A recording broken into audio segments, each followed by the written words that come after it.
It's 6 o'clock. Can we start, ma'am? Yeah, I'm ready. Okay. Good evening and warm welcome to all of you to the webinar series hosted by Advocates Association Bangalore.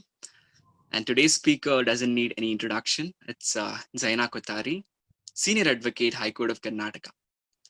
I would take a great pleasure to welcome you to this webinar, ma'am.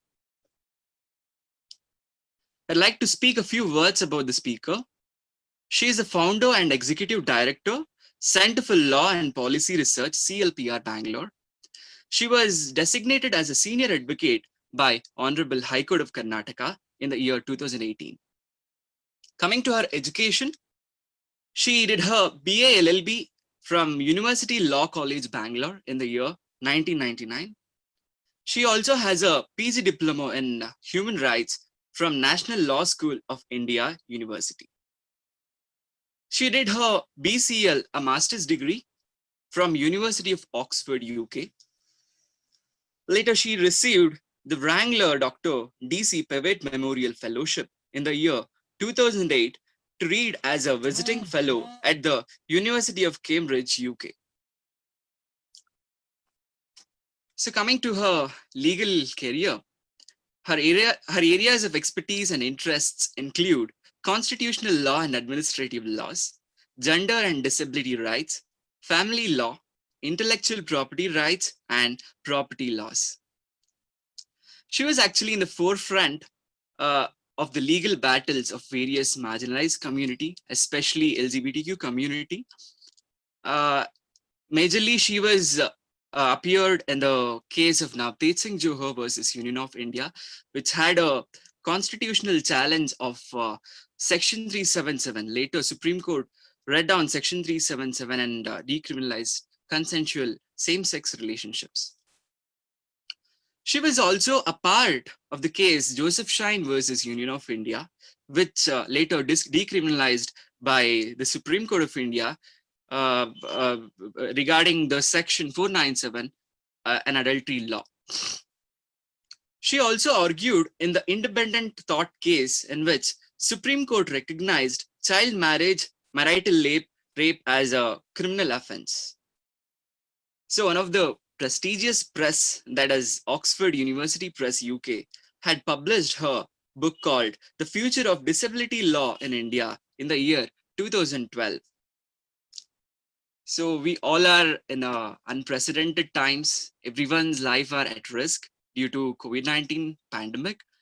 So our esteemed speaker will be speaking about uh, the future. Sorry, 1 second. She'll be speaking about protection of fundamental rights during COVID-19. So I'd not take much of the time. I would request the speaker to take over the stage. Over to you, ma'am.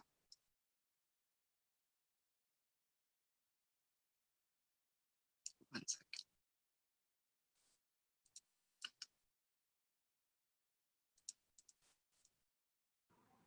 I think you're muted Thank now. you. Yeah. Thank you. Thank you, Akash, for the wonderful introduction. I'd like to thank the Advocates Association Bangalore for inviting me for this webinar series. Thank you, Ranganath, and other office bearers for inviting me. It's really an honor to be part of these webinar series. I'd like to actually, before I start off, since we're talking about the pandemic and this difficult time that we're all going through, I think the Advocates Association Bangalore deserves really deep appreciation for the work that they're doing. Even if it is this webinar series that they're doing for lawyers, that you're doing for lawyers every day, almost every day you have a talk, and this is really really, I mean, commendable, because at a time like this, for advocates, all our work has been seriously affected, and this is a great way to share knowledge, to keep us engaged, and to keep lawyers from everywhere engaged and interacting on this at this time, and to to further our knowledge and awareness. So thank you so much to the Advocates Association for doing these initiatives. So yes, so why today my topic is protection of fundamental rights during the pandemic. And why did I choose this topic? Why fundamental rights during the pandemic? Don't we have fundamental rights? I mean, they are anyway protected. So why is it important to discuss them now? I think it is important to discuss them now because this is a very, very serious situation that we're all facing worldwide. It's not just in India. This is the coronavirus pandemic has impacted the entire world, and what we're seeing now, certainly in India and around us, that it is not just a health issue. It is, of course, a serious health pandemic, but it is a situation due to the lockdown and so many other restrictions that have been imposed in the interest of health, that so many of our fundamental rights have been impacted. They've been affected seriously in many different ways. We've had, for many weeks, a lockdown put nationally. We've had schools shut down, our courts are shut down, and so many other, avenues of work, leisure, livelihood, all of that shut down. So in this situation, what happens to our fundamental rights? And that is what I would like to speak today. So what I'll do is I'll speak for about 30 to 40 minutes, and then I would like to open this up for questions and any inputs so that we can have some kind of an interactive session for about 20-25 minutes after that, or however long the group wishes to ask questions. Okay. So let me start off. Let me first start off with our fundamental rights. What are our different fundamental rights and how have they been impacted during this period? So, I know I'm talking to an audience of lawyers, so I don't need to go too detailed in a too detailed way about it, but I'll just outline them. So part 3 has Article 14 and 15, which guarantee the right to equality and non-discrimination. We have Article 19, which guarantee the different fundamental freedoms: freedom of speech and expression, freedom of movement, freedom to reside anywhere, freedom to practice trade and profession, and freedom of assembly. Now, I won't go too much into Article 19 and fundamental freedoms because I think that issue was already covered just specifically Article 19 during the lockdown by Justice Gopal Gowda. I think his was one of the first sessions or the first webinars. Then we have Article 21, which is the right to life. We have Article 21A, which is the right to education, free and compulsory education. So I'm just going to focus on all of these fundamental rights and how they have been impacted during this pandemic period. So let's first start with Article 14 and 15.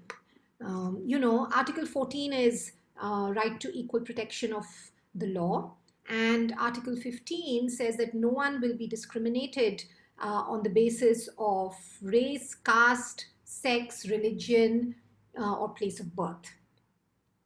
Now, we may ask, how are these rights affected? How are people discriminated due to the pandemic or due to this the corona situation? How are they discriminated, and how are these articles impacted?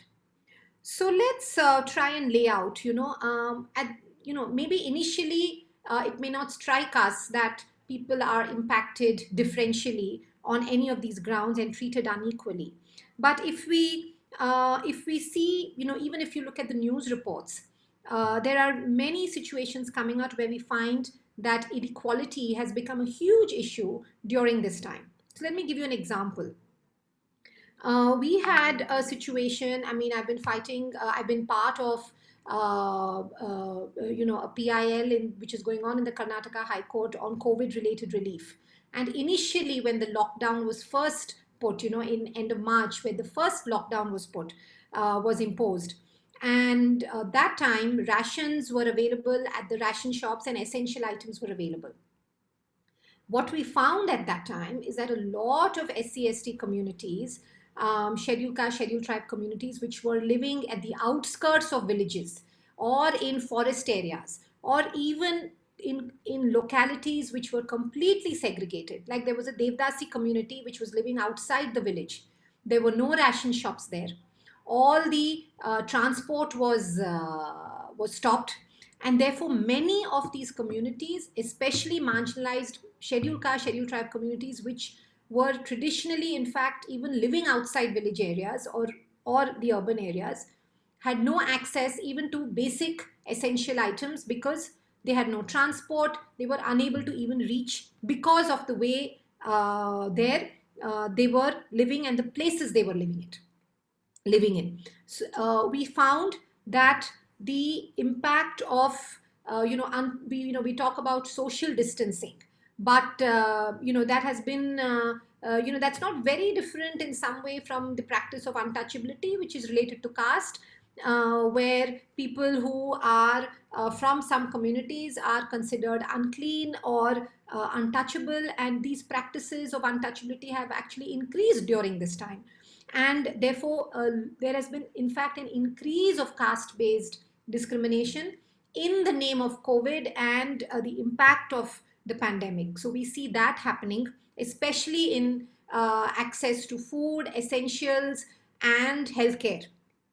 Secondly, we found that a lot of other marginalized communities, like transgender persons, sex workers, whose professions have been, traditionally seen as, impure or unclean. Of course, it is a very stigmatized community and profession. And during this time, there have been serious, there have been serious impact that these communities or these members are carriers of the COVID virus. In Telangana and other parts of Andhra Pradesh, there were in fact in the early parts of the lockdown posters put up that transgender persons are spreading COVID, sex workers are spreading COVID, and they faced additional stigma and harassment even in accessing medicines or basic essentials because of the discrimination they faced due to being perceived as being carriers of COVID.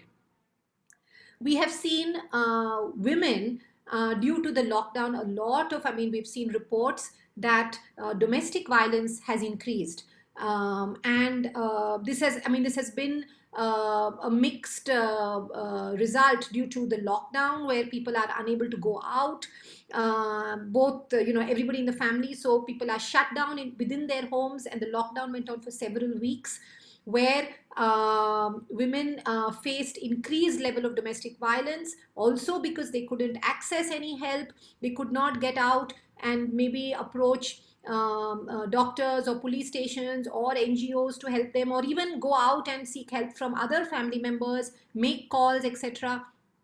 And domestic violence has had increased severely during this time, which in fact impacted women unequally, who were at the receiving end. And children, in fact, we don't think about them, but children have been actually the most impacted during the COVID period. Children have been, schools have shut down, so they are unable to access school. I'll deal with it a little more during in my coverage on education under Article 21A. But in so many ways, children's food rights, access to healthcare, access to play, all of that, children have been access to education. So in fact, the group which has been the most discriminated during this time have been children. And we don't think about them at all. And though Article 15 says that special measures should be taken for women and children by the government, we don't see any such measures that have been taken, and that would definitely be a serious violation of fundamental rights of children, of women, on the basis of caste, on the basis of religion as well. Initially there was a big spread of a large number of COVID cases in Delhi, which were connected to the Tablighi conference or the Tablighi gathering that was held. And there was a lot of contact tracing, and this of course it was highly criticized that such a large gathering was organized in at that time, which was not safe. But while that issue was important to address so that people are, there was contact tracing, it led to a huge kind of an impact where people were discriminated on the basis of religion, using religion to say that you are spreading COVID. And we saw a lot of that in the press, and that was also happening on the ground. So in all these ways, on these different criteria that are there for grounds for non-discrimination under Article 15, we did see a lot of instances of violation. Now, I would like to expand a little bit. Not only were our existing grounds under Article 15 of the Constitution, we saw a lot of violation of fundamental rights, but what the pandemic has actually exposed is that there are so many other people who have faced discrimination, and those grounds are not there in Article 15. So let me just say, for example, discrimination on the basis of health status. Now, health status is not a ground under Article 15 to say that you won't be discriminated.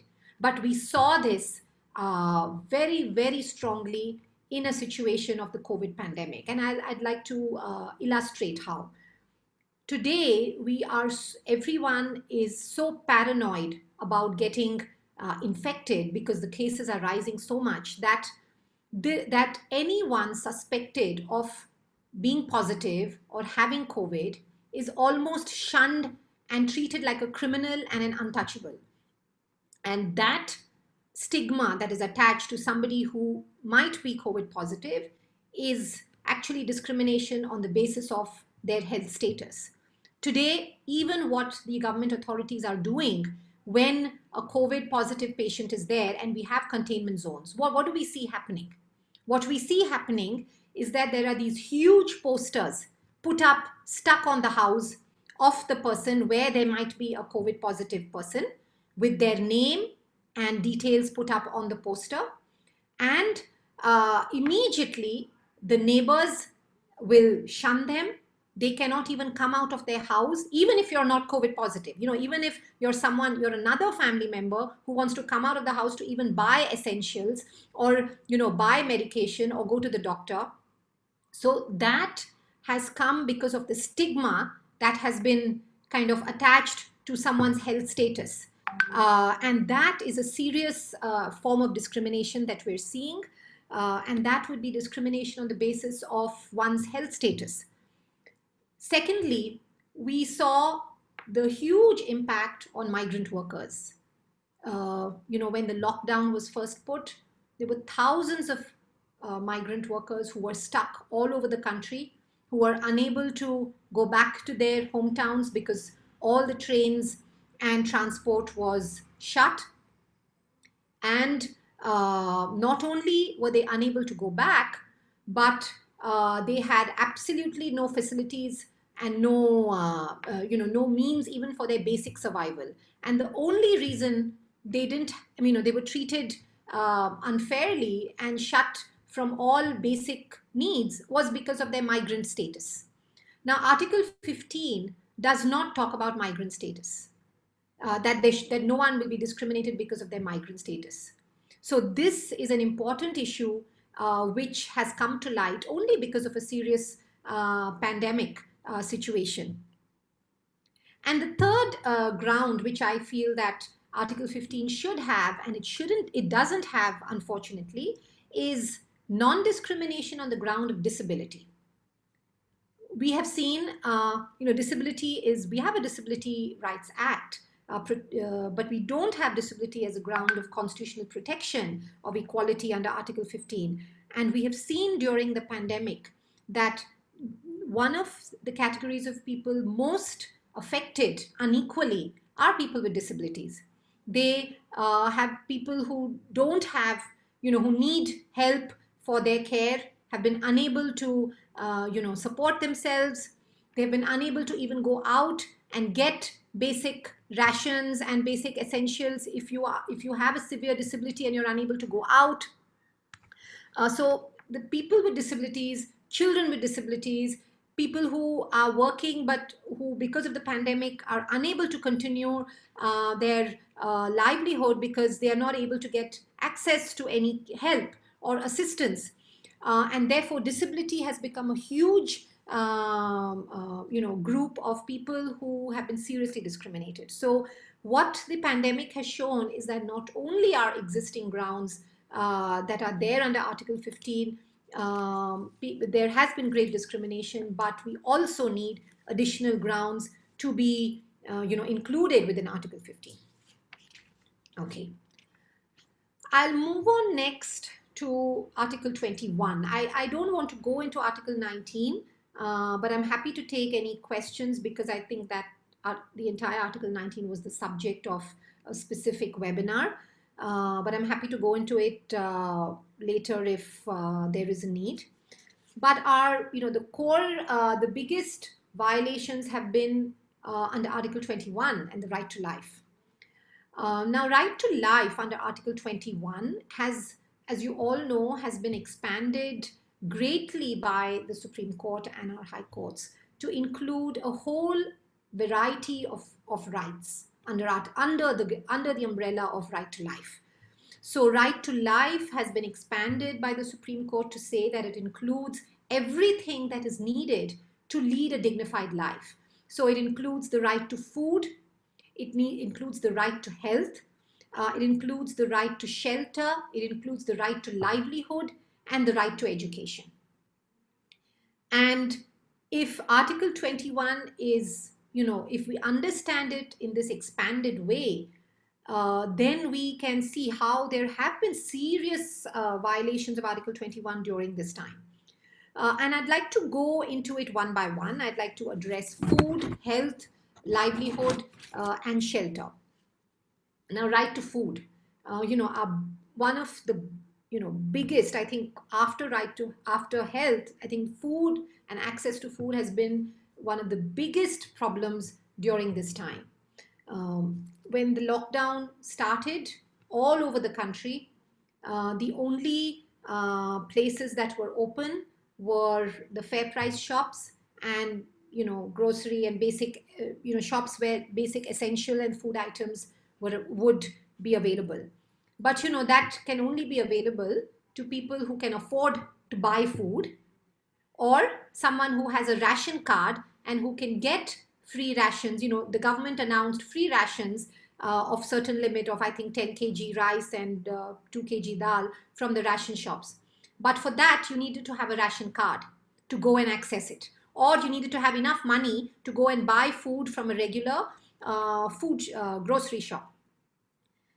What we realized during this time is that, one would think that a ration card would be something that at least the majority of people in the country would have. But actually, this pandemic revealed that a large majority of the poor don't have ration cards. Or if they have ration cards, they didn't have it with them. So for example, migrant workers who are stuck here, with many of them with families back home, either had ration cards which were at home because the ration card is given for a household and they had left it with their families to use. More importantly, a large bulk of them didn't have ration cards at all. Or there was a third kind of situation where people had ration cards, but they had a ration card from a different state, because the ration cards are issued by the state governments, and therefore they would not be acceptable in the state that they were in. So a large bulk of the poor didn't even have ration cards. And so even though the government said that you can get free rations, it was useless to them because they didn't have a ration card to start with. Let me give you the example of a large number of transgender persons or migrant workers who didn't have ration cards. And one can ask the question, why don't they have ration cards? It's such an easy thing to get. You can easily get a ration card. But actually, it is not that easy. To get a ration card, you have to give an address proof. You have to give some other identity document. And many migrant communities, many communities like transgender persons who are constantly moving, who may not have another identity card, who may not have an address proof that would match their name and gender, etc., often don't get ration cards, and so they just survive without it. So the biggest struggle really was to get access to food. Now, a lot of this happened with litigation. People went to court. Many public interest litigations were filed in different parts of the country, and I think Karnataka, our High Court, has been taking the lead in this.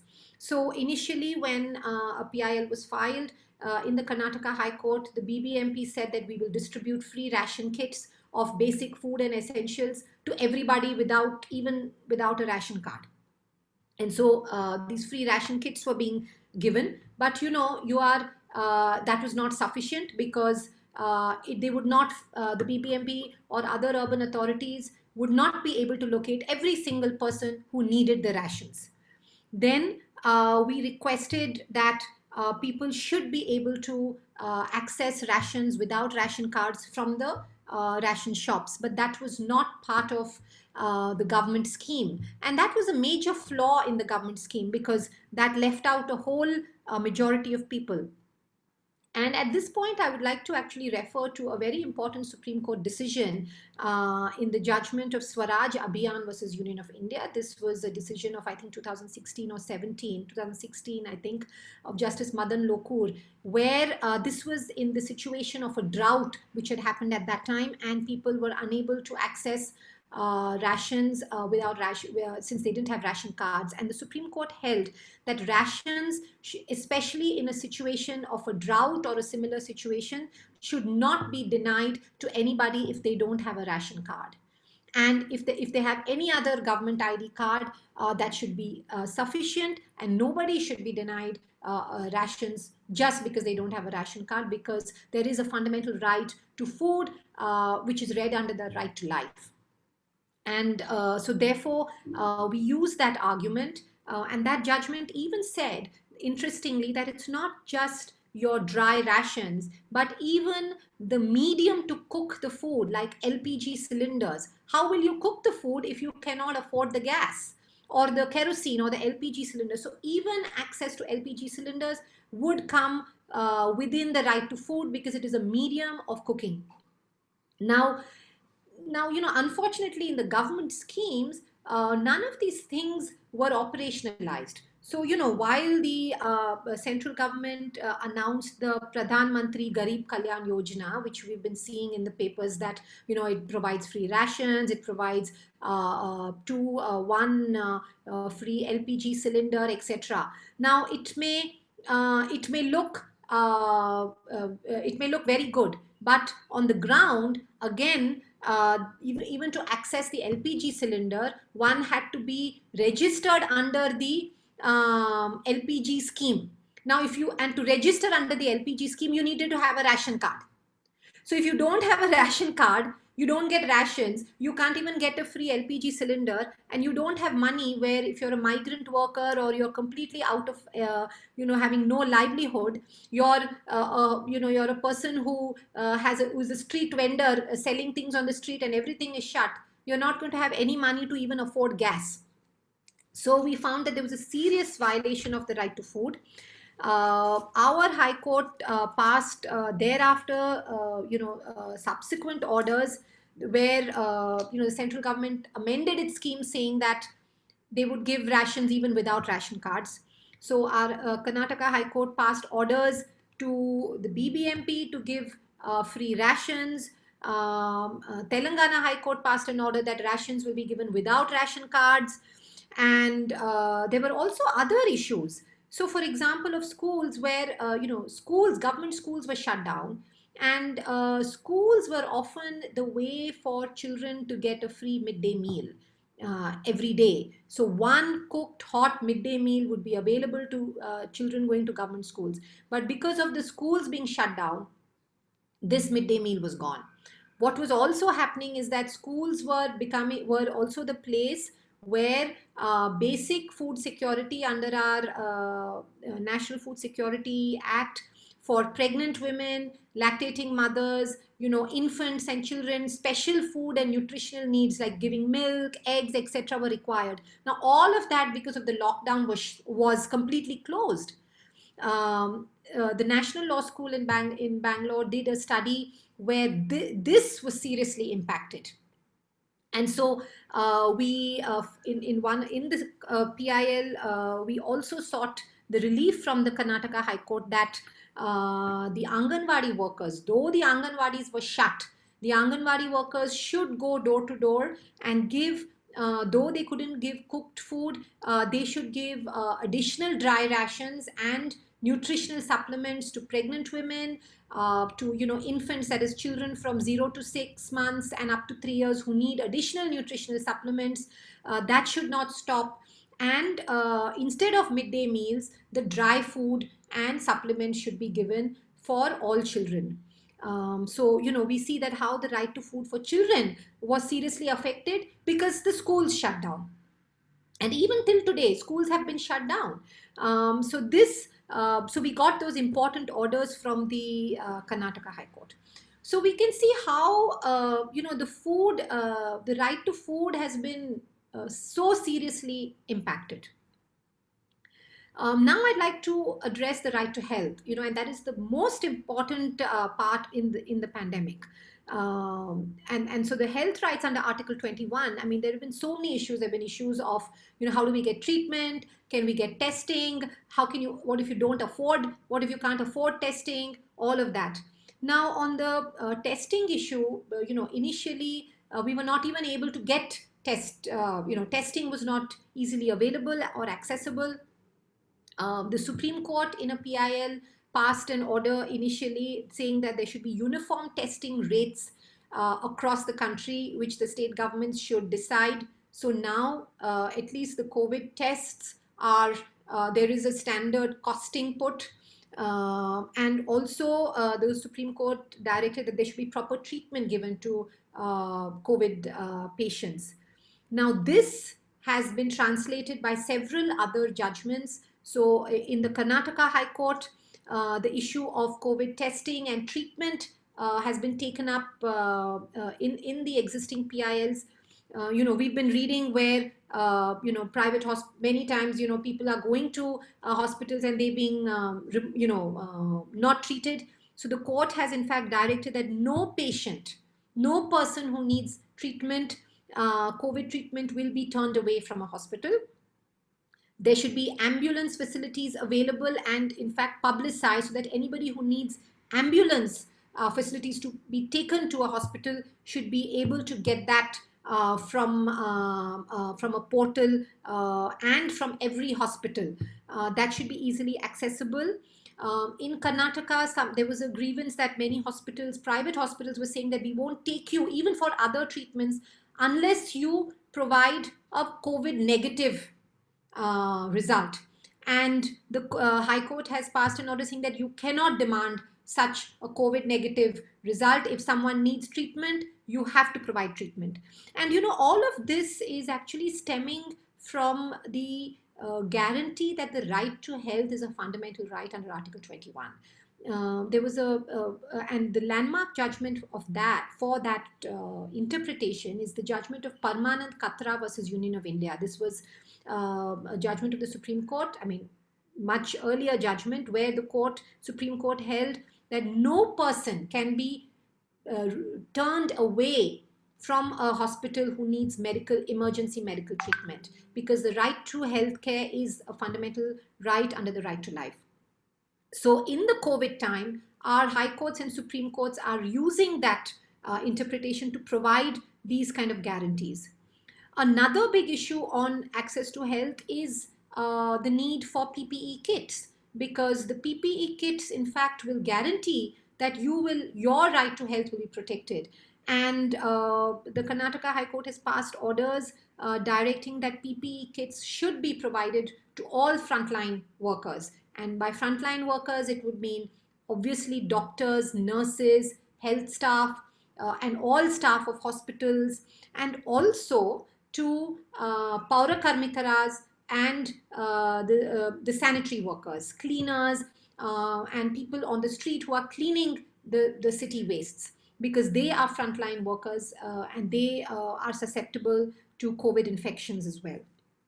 So in all these ways, the right to health has really been pushed during this time. How do we get access to beds in hospitals? The Telangana High Court is in fact pulling up all the government hospitals and saying, give us the details of how many beds you have, how many ventilators you have, and do you have enough facilities that you can treat people with COVID, because that is an obligation of the state. There was an interesting judgment of the Telangana High Court where the High Court has passed an order directing that hospitals should also keep aside separate quarantine wards and isolation wards for transgender persons, because they were being discriminated and not being taken in when they had symptoms. Now, while we are talking about persons who are COVID positive and need COVID treatment, what about other regular healthcare? We are seeing that all the hospitals have reduced their regular treatment. So if you have like cancer and you need a cancer treatment, they are actually not doing it unless it is an emergency. So that also is a violation of one's right to access healthcare. The children and especially children and other persons who need regular health immunizations. What was happening at primary healthcare centers is that right from birth to up to 3 or 4 years, the basic immunizations under the ICDS schemes for infants and babies, all of that is being affected because that is not being done. Now, that is a serious violation of one's right to health. Because if my child doesn't get the basic immunizations on time, then what happens to his protection of health as he or she grows up? So that is also suffering, and that would also be a violation of the right to health. And so all of these issues are extremely serious. Okay. Now, I'd like to just address very briefly as right to livelihood and right to housing under Article 21. And right to livelihood, right to livelihood was elaborated as a fundamental right under Article 21 under the famous Olga Tellis judgment. Olga Tellis, in the Olga Tellis case, the Supreme Court held that even if you're a pavement dweller, you have the right to livelihood, and that is part of your basic right to life. And we're seeing today that huge sections of people have lost their livelihood. And I think one of the biggest group is the lawyer community. A large number of lawyers have actually lost their access to livelihood for many different reasons. Of course, we have online hearings, but the online hearings are very, very limited. They are there only in the Supreme Court and High Courts. We all know that. The lower courts, most of the lower courts are actually shut. And the online and video conferencing facilities in lower courts are very, very limited. I will just give you an example. In the City Civil Court and Family Courts, most of them are shut, and the municipal courts, I doubt any video conferencing is happening. Many lawyers who don't have access to good internet facilities or to laptops or to regular bandwidth would be unable to, in fact, even access these online facilities. So it would mean that they would really be unable to, try out their cases. Even where online facilities are there, it's only in very, very urgent hearings that the court is giving permission for online hearings. So what happens to my bread and butter, my daily livelihood? And that is a serious issue. I know that different bar councils and advocates associations have in fact requested the government for assistance to needy advocates. And then all the other related, advocate clerks and paralegals and all their livelihoods are also stuck because the lawyers are unable to earn their livelihoods. Like the lawyers, we have the livelihoods of so many other groups, informal workers, domestic help, who are, stopped from coming to apartments because of COVID, people on the street vendors, restaurant workers because restaurants are shut, sex workers, all of these, because of the pandemic, their livelihoods have completely been taken away. And so what happens to that? So when your livelihood is taken away, what happens to your right to life? And how do you lead your basic life with dignity? And here, a lot of arguments have been made. So in the rural areas, we have the Mahatma Gandhi National Rural Employment Guarantee Act, where a minimum guarantee is there for 100 days of work, and you will get your basic minimum wage. But what about urban areas?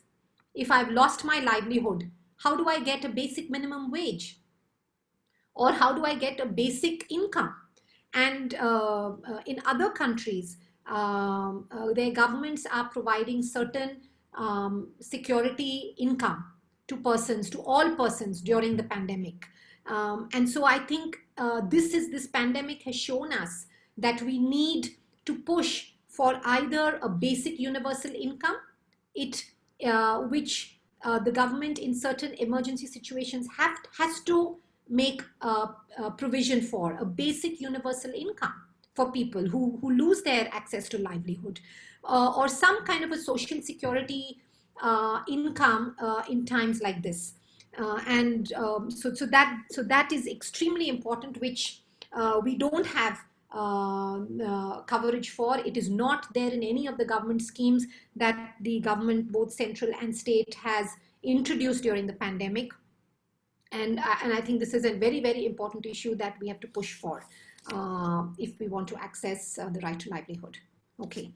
Now, the last fundamental right that I will address, and I will then end there, is Article 21 and Article 21A, which is the right to education. Now, Article 21A guarantees the right to free and compulsory education for all children between the ages of 6 to 14 years. And it is the obligation of the state to ensure that. I will discuss this along with Article 21, because Article 21 would also guarantee the right to education of children below the age of 6, because we know that education doesn't start at 6, it starts at preschool, and that will be covered under Article 21. Now, what happens to education? Because we know that from 4 months, schools have been completely shut. From March, we are now in July, end of July, 4 months, children all over the country have been at home and have not been to school. And so what happens to them? It's very easy for all of us to say work from home, right? But we forget what, and we know that we can't see any future really when schools are going to start. So when children are at home for 6 months, for almost one entire academic year, what happens to them? Now, all government schools have been shut, and there have been, at least to my knowledge, no particular attempts at education in any form, whether it is online, mobile, TV, radio, nothing. A lot of private schools, though, have started online education and online classes for their students. And I'll just speak a little bit about the debate that went on, and I'll come back to government schools. So in Karnataka, when online classes started from 1st of June, when the academic year started, as soon as online classes started by private schools, the Karnataka government issued an order saying that all online classes up to class 6 or up to class 5 will be prohibited. And then this was challenged before our High Court. I represented some of the petitioners, and then the Karnataka High Court, in fact, we argued that in a situation like this where there are no schools and no physical classes, you cannot take away online classes, because that's the only way in which children will have access to education. And while there can be some limits to the time, if you want to ensure that children are not harmed by a lot of digital or screen time, those some restrictions or guidance can be put, but you cannot prohibit online classes. And the Karnataka High Court, in fact, passed a really an interesting and big decision, where the court held that the state had no basis to prohibit online education, because Articles 21 and 21A obligate the state to provide, to make the fundamental right to education for children a guarantee. And if there are no schools, no physical schools, where children and their parents are able to have online access through computers and through the internet, that cannot be prohibited. The schools should not charge additionally for such online classes, but the state cannot prohibit that. So that was a very progressive and interesting guarantee of the right to education, where online classes cannot be prohibited. So while this is there, what about children and schools where they don't have access to online classes? And what is the state doing about that? And that, I would say, is actually the bigger question, because those who have access to online classes are just a small minority. The large bulk of children in our country are going to government schools, and governments, all state governments, I would say, have actually abdicated their obligation to children by not doing anything for their education. So I mean, it's understandable that a lot of people may not have access to the internet, but what is the state doing about it? It can provide education through phones, where some children do have access to internet on phones through their parents. It can provide training through public radio. I mean, most people would have access to radio. What about TV and the state channels, Doordarshan, or the state government channels, where TV can be used as a medium for classes? In fact, there are UNICEF guidelines, because schools the world over have shut down. We are not the only country. And the UNICEF has, in fact, given guidelines that the state has to use all its measures to make sure that children are not deprived of education. Teachers, government school teachers, can, in fact, call up children and on the phone, keep in touch with them and see whether they are able to do their basic schoolwork.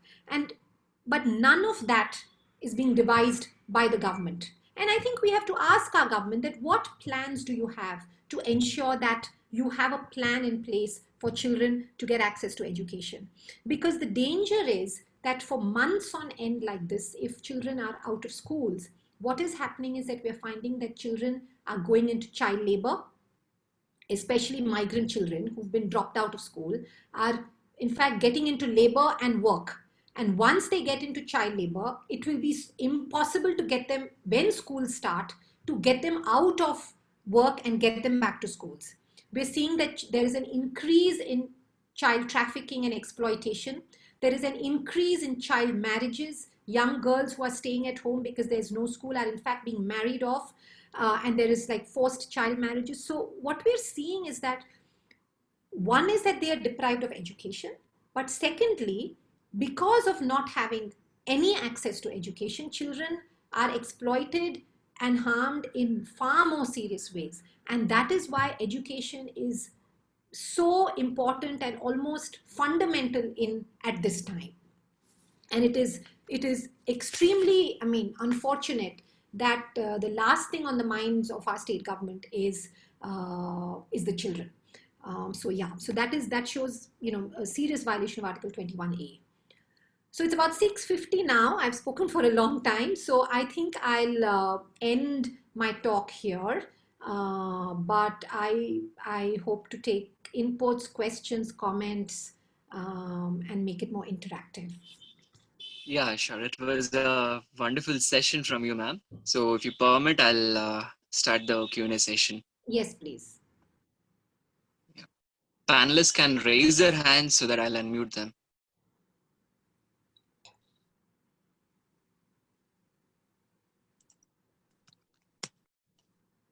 Harish sir, you can ask your question. Good evening, Jaina. This is Harish here, member BPAC. You can hear me? Yes, sorry, I was on mute. Yes, Yeah. nice This to is see Harish you. here and member Yeah. of BPAC also. Okay. See, I have all government officials are supposed to download the Arogya Setu app. One. Second is all quarantine people's data is being published on the public domain of the website of the Health and Family Welfare Department. And people on the Arogya Setu app are being tracked down. Their movements are also being tracked down. Don't you think this is a flagrant violation of the fundamental right to privacy under Article 21 of the Constitution? A lot of offices without that app, they will not allow you to even enter their building. They have to show that on the app that they have no issue, then only they are allowed. Government officials, there is a circular that they all are supposed to download this app, and so they are under the tracker. And quarantine people's data is also being personal data has been published. People who land at the airport, immediately you get the data on the website that they are under 14-day quarantine and 24-day. Now the quarantine period has increased also now. Should I answer one by one, or should I? Yeah, take sure. One by one, please. Okay. So I think it's Harish. Thanks for being here, and a great issue you raised of privacy, and thanks for raising it because I couldn't include it in my Article 21 inclusion. Privacy is a huge issue. Because what is happening is that like you said, with the Arogya Setu app, data of persons is being shared. What I said is that people are putting up even outside houses, people's names on the barricades, and all this data. One is, of course, your name and personal information is shared. So it is a privacy violation. And the right to privacy is a fundamental right, which the Supreme Court has said in the Puttaswamy judgment. But this data is then used to stigmatize and discriminate against people.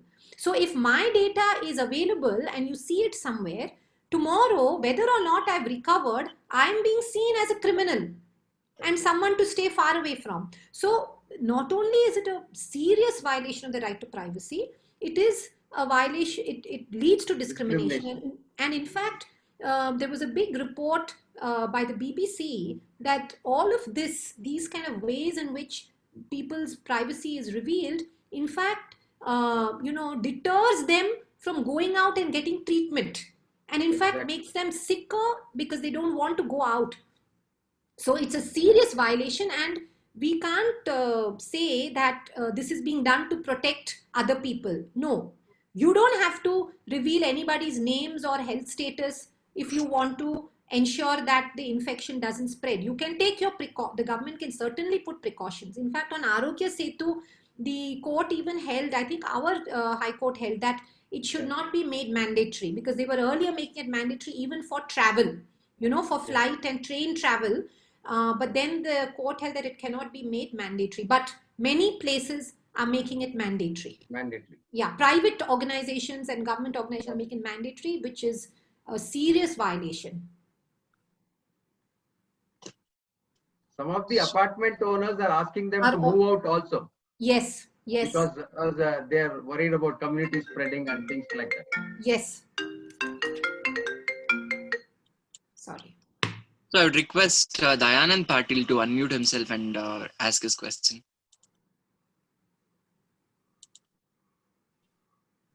Dayanand Patil, you'll have to unmute yourself. Yes. Can you hear? Yes. Hello. Yes. Yeah.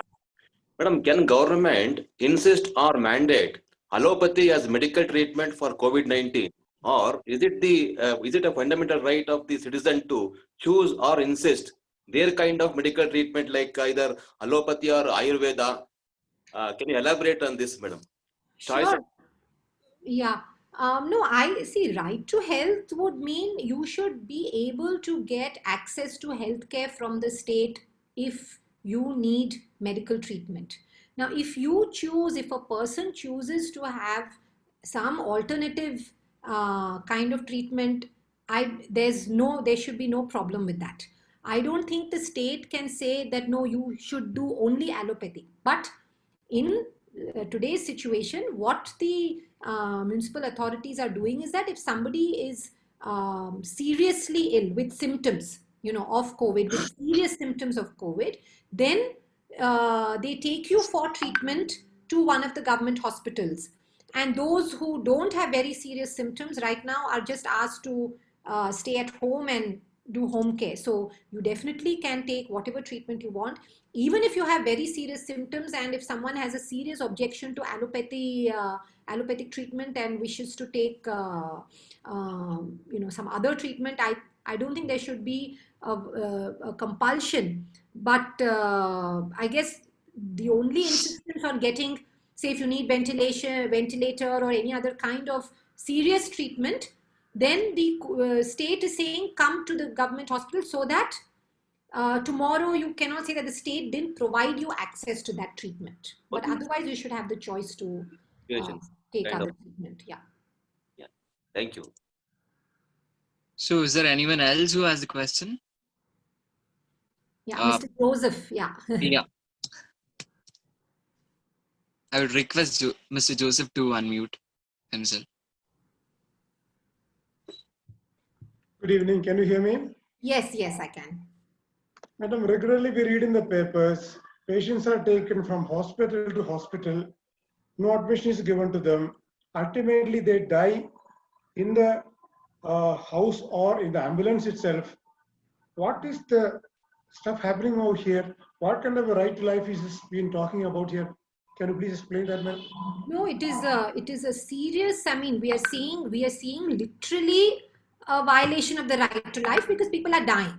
Right. People are dying at the doorstep of hospitals, and they're dying for many different reasons. They are dying because many of them have COVID, and they are not being admitted for reasons like not having the COVID positive tests. In fact, it was really a bizarre situation wherein the Telangana High Court, in a PIL where I was appearing, there were special hospitals which were designated as COVID hospitals only. But the patients who would come there, the hospitals would say, show your COVID positive test and only then we will bring you in, but we will not test you. So the court was shocked, saying that how can you not let a person in who is dying at your doorstep? There are cases of pregnant women who are not being allowed to get a bed in a hospital, and who have gone in an auto in like 10 hours and finally died. So this is a serious violation, and courts are saying that you cannot stop. I mean, you cannot refuse any patient, because that is a fundamental right to life and health. And but the challenges are that we have to get it enforced on the ground. And what is the state government doing to ensure that hospitals don't do that? Is it taking action against, you have to take action against 1 or 2 hospitals. Only then there will be the fear that we cannot do stuff like this. Right. I perfectly agree to that.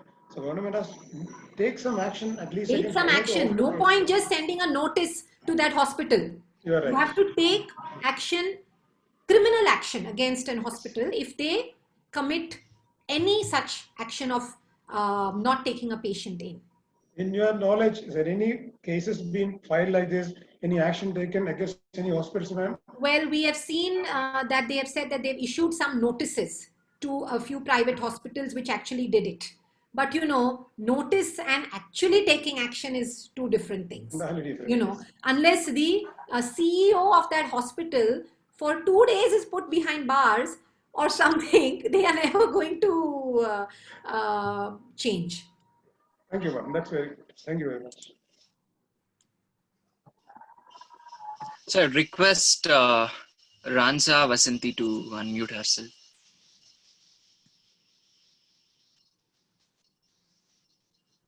You can go ahead and ask your question. Good evening, madam. Good evening. Good evening, madam. Good evening. Nice to see you. Can you hear me? Yes, It was yes. a beautiful session, well prepared and well presented. Congratulate you for that. You occupied every words where you mean it had its own meaning, and subject matter was tough, but it was very easily made understood at this time of pandemic. My question is, my client, madam, he was diagnosed, I mean, as got COVID positive.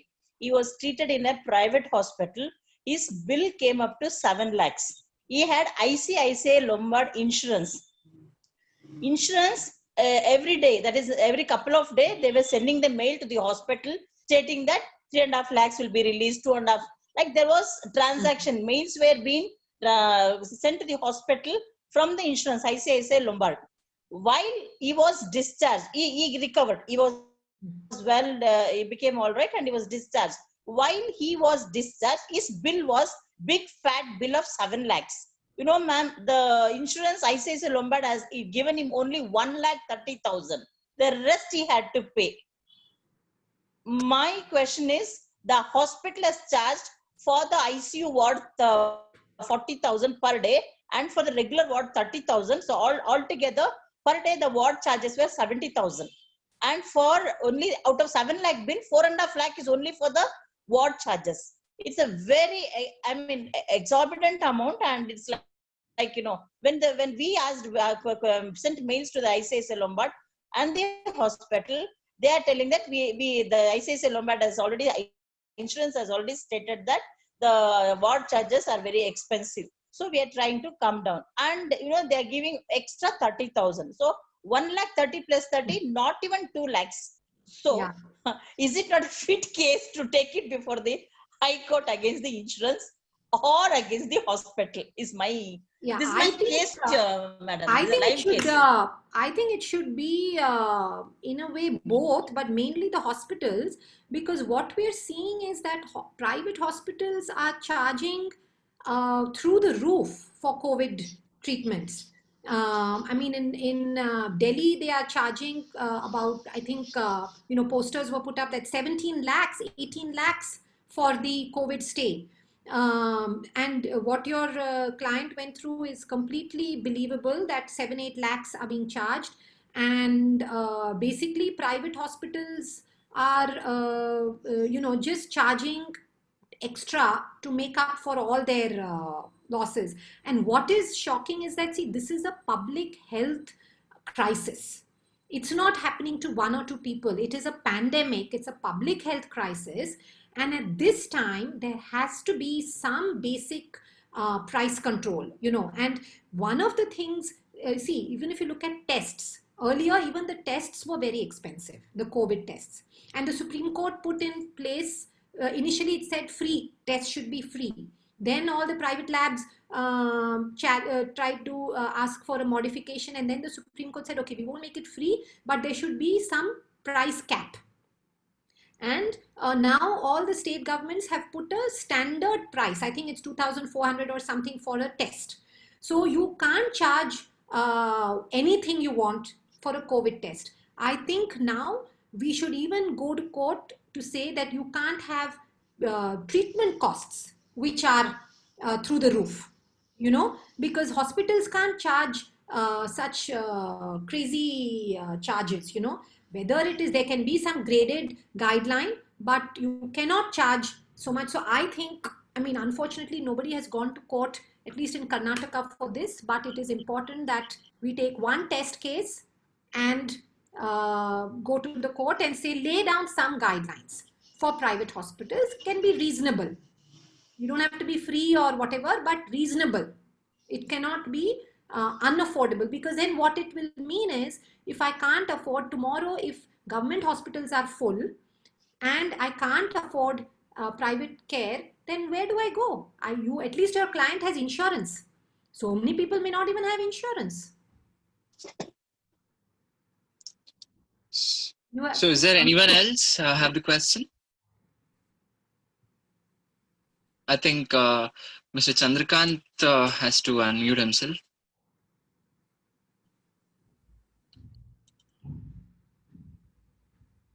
Chandrakant, you'll have to unmute yourself.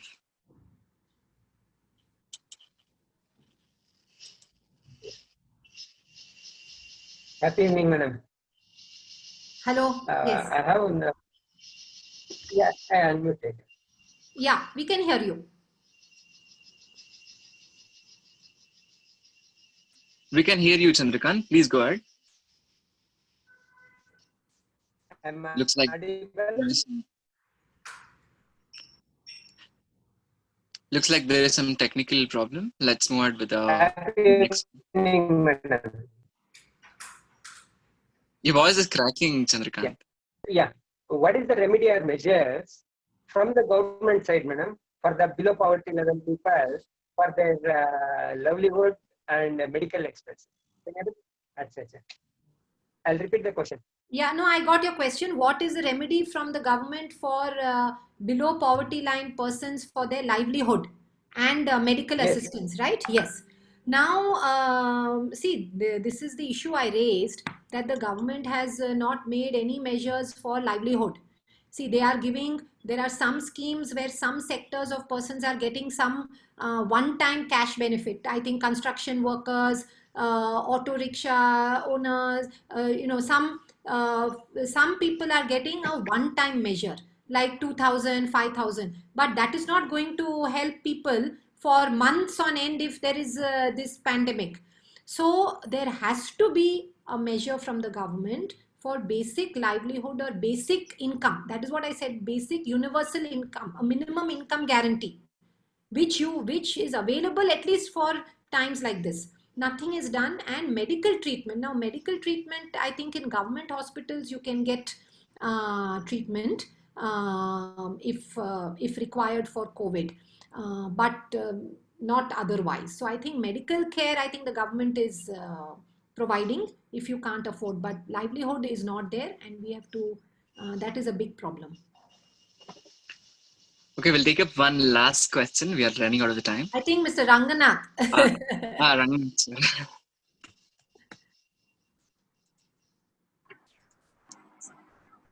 ನಮಸ್ತೆ ಜಯನಾ. Sir, yes, namaste. Yes. ಈಗ high court SSLC exam ಮಾಡೋದಕ್ಕೆ permission ಕೊಟ್ಟರು. More than 4 lakh students write an exam. One side. Another side, court functioning ಮಾಡಕ್ಕೆ social distancing ಅಂತ ಹೇಳ್ತಾರೆ. ಇನ್ನೊಂದು, ಈಗ CET exam ಇದೆ 30th of this month. Even Covid positive ಇರೋರ್ನು ಎಕ್ಸಾಮ್ ಮಾಡಿ ಅಂತ ಹೇಳ್ತಾ ಇದ್ದಾರೆ. How is correct? Please tell me. Yeah, actually, after our High Court passed that order on SSLC exam, Yeah. then I had challenged on behalf of one petitioner in the Supreme Court, saying that this will seriously put the right to health of the children at risk, because social distance, physical distancing, and all those measures are very difficult to implement. And there are lakhs and lakhs of children and their parents coming for the exam. But the Supreme Court said, no, we are not interfering with the High Court order. Karnataka government has put the SOP in place. Now, unfortunately, it took a very different view in other exams. So, ICSE exams, CBSE exams, the same Supreme Court said, no, exams should not be held. But our SLC exams were held, and in fact, there were about 20-30 children who were positive after the exam. Now, can we sue the state and say, I've got this infection because of the exam? Same issue will happen in CET. The risk is there. I mean, the risk of the same infections is there. And then the challenge is, how do we look at courts and physical distancing? And in fact, one issue I want to really raise, Ranganath, and with the Advocates Association, is that courts in many other countries, UK, US, lawyers, courts, judiciary is recognized as essential services. The way our basic essential services of food and medical care and police, etc., the judiciary and legal system is seen as an essential service, because people's rights, if I cannot take to court to protect, then then I mean, I need that access to justice. So lawyers and the legal system is seen as essential services, and courts everywhere are functioning. Of course, they are not functioning in the full-fledged way. They are functioning in limited ways. So in the UK, if you see, what they are doing is they are not functioning all the courts. They are functioning 50% of the courts. Then they are functioning which courts are the most urgent. Those are functioning through physical appearance, and like some corporate and all those other courts are through video conferencing. But the most essential, criminal courts, family courts, and some urgent courts are functioning with distancing through physical things. I think as the legal community, we must push that legal services should be recognized as essential services, and we should find a way to push for refunctioning with certain measures, with good measures in place. Thank you. Thank you. So, is there anyone else with a question? Rajshekhar sir has a question.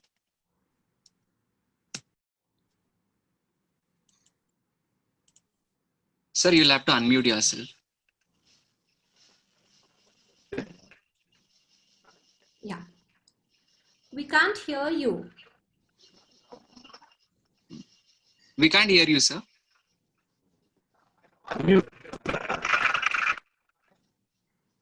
You're unmuted, but there is some technical problem, I guess.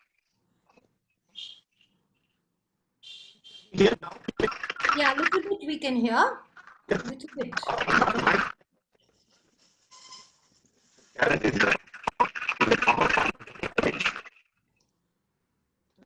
I think there is some technical problem. Yeah, some technical issue, I guess. You can leave the webinar and join again if you can. So, or you can type in the question in the type Q&A it, box. and Akash, you can read it Yeah. out. Sure. You can type in the question. I'll read out.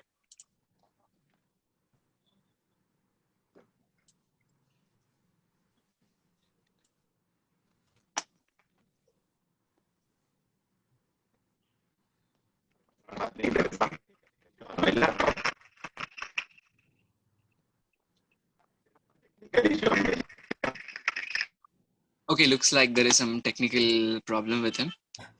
So, anyone else?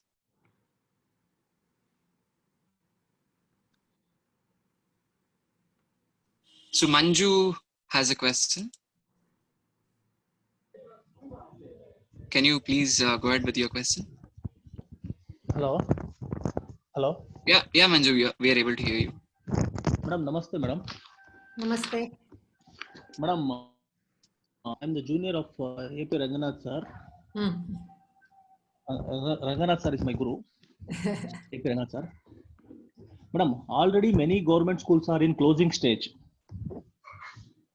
because of the less number of students. Now, the private schools are conducting the online classes. It will be injustice for the government school students, madam, because the parents will be they will put me in the burden, because even they need education for the children. For that, they will take some loans or anything else from the other, and they will borrow from some amount from the others to join to the English medium schools. Then it will be very easy for the government to close the government schools, madam. This is not violated of the right to education for the poor people, madam. This is my question. Yeah. No, you're absolutely right. It is a serious issue. But I think the answer for that is not that the private online schools private schools should not conduct online classes. See, it is easy for government to shut the schools. But we have to see, it's the duty of the government to ensure that even all their children who come from poor backgrounds are able to access education. So either the government can do many things if the government wishes to really make education accessible. Either it can give some small cash supplement so that they can get either some internet access or method to access some online classes, at least on the phone, or You use the other public forms of public broadcasting, TV, radio. Why can't the government do something? Definitely the education departments, if there is a will and an interest, they can do it. In countries which are much worse than ours, Afghanistan and all, they are doing radio based, public TV based education. If we want, see, our government school teachers are supposed to, even during the non-pandemic time, they're supposed to actually go door to door and make sure when children don't come to class, they are brought. So teachers can easily find out if they are interested, what access their children have, whether they have access through phone, TV, etc., and make some curriculum which is accessible to children. But they cannot let the education stop. This is very easy. Education will stop, the schools will shut down, and then people will have no other option but to send them to private schools by begging and borrowing and taking loans, or many people will just have their children go into work. So we have to put an obligation on we have to demand that the government, what the government is doing is not right. It has to put in place some plan for children of government schools. So indeed, it was a great session from you, very informative session from you, ma'am. I would like to take this opportunity to thank you on behalf of Advocates Association Bengaluru. I would also thank Mr. A.P. Ranganath and Mr. Gangadharaya for their continuous support for their for this webinar series. And also I would like to thank Mr. Trivikram for his endless enthusiasm and support to make these webinar series happen. So with your permission, I'll be ending this session. Thank you very much. Thank you. Thank you very much for the interactive session. Thank you. Thank you. Thanks a lot.